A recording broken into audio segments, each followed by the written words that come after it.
There's a moment that shows up in nearly every live-action Spider-Man movie ever made.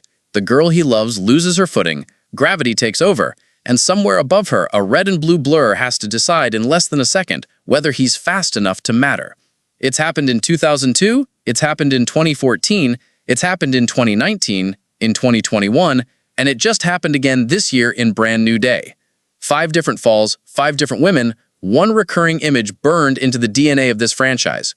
So why does this keep happening? Is it laziness? Or is it the single smartest trick Spider-Man movies have ever figured out? Let's trace the pattern from the very beginning, because once you see it, you can't unsee it.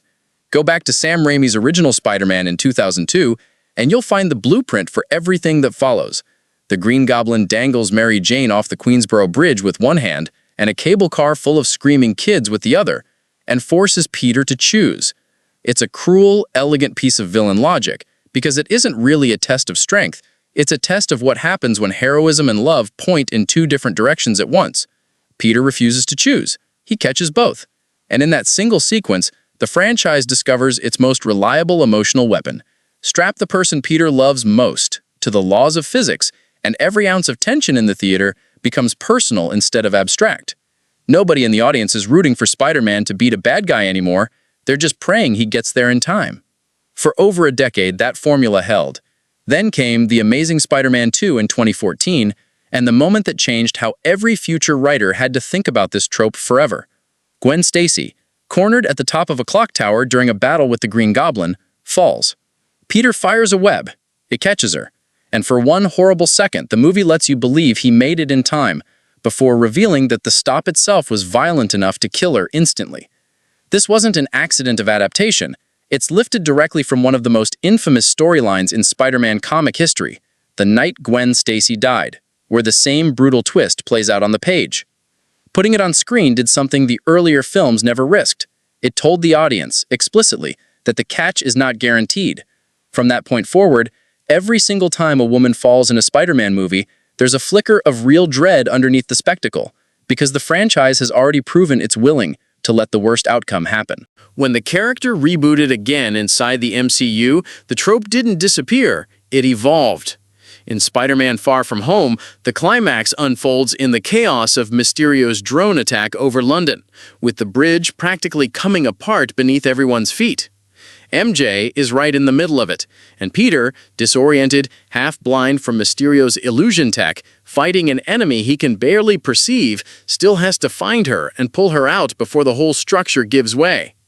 This version of the scene does double duty. It's not just physical rescue anymore, it's the exact moment MJ's suspicion about his double life gets confirmed, so the catch becomes tangled up with the reveal of his identity. Saving her and being truly seen by her happen in the same breath. The film is quietly telling you that for Peter Parker, love and heroism were never actually separate things to begin with. Then No Way Home does something no other superhero movie had really attempted before. In the final battle on the scaffolding around the Statue of Liberty, MJ loses her grip and falls. And it is not Tom Holland's Peter who saves her, it's Andrew Garfield's Peter, pulled in from another universe entirely, the one whose own Gwen Stacy he couldn't save.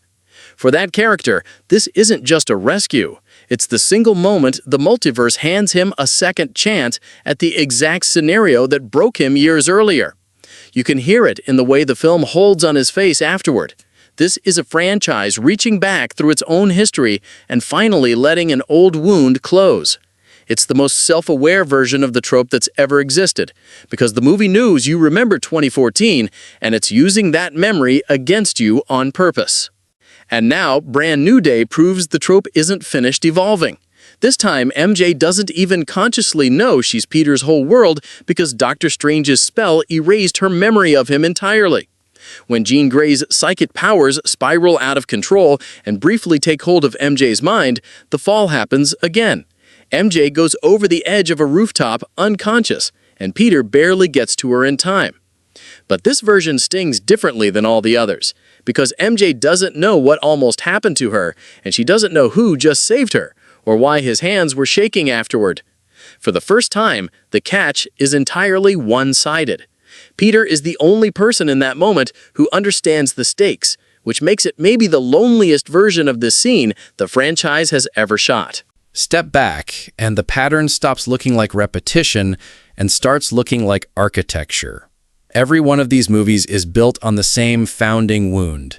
Peter Parker once had the power to save someone and got there a second too late, and Uncle Ben died because of it.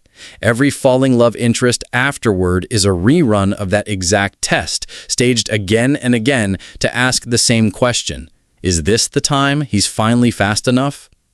Gravity is the perfect device for this because it doesn't care about good intentions or clever banter.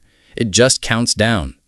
Strip away the web slinging and the visual effects, and what you're actually watching every single time is a man trying to outrun the worst moment of his own life. Here's the part that keeps this trope from feeling stale, even 5 movies deep. The suspense was never really about whether he catches her. Audiences mostly expect he will. The real question each film asks is what the catch costs him and what it reveals. In 2002, it reveals he refuses to choose between duty and love. In 2014, it reveals the franchise's willingness to break your heart for real. In 2019, it reveals a relationship built on honesty. In 2021, it heals a scar from an entirely different universe. And in Brand New Day, it reveals a hero protecting someone who can't even thank him for it. Same physics, 5 completely different meanings. That's not a filmmaker running out of ideas. That's a filmmaker who found the one scene flexible enough to carry the entire emotional architecture of the character. So the next time you see MJ or Gwen or anyone Peter Parker loves start to fall in a Spider-Man movie, understand what you're actually watching. It isn't a stunt sequence borrowed from the last film because nobody could think of anything new. It's the franchise returning again and again to the one image that captures exactly what it costs to be Spider-Man. The idea that having the power to save everyone doesn't mean you get to save the one person you can't afford to lose without a fight.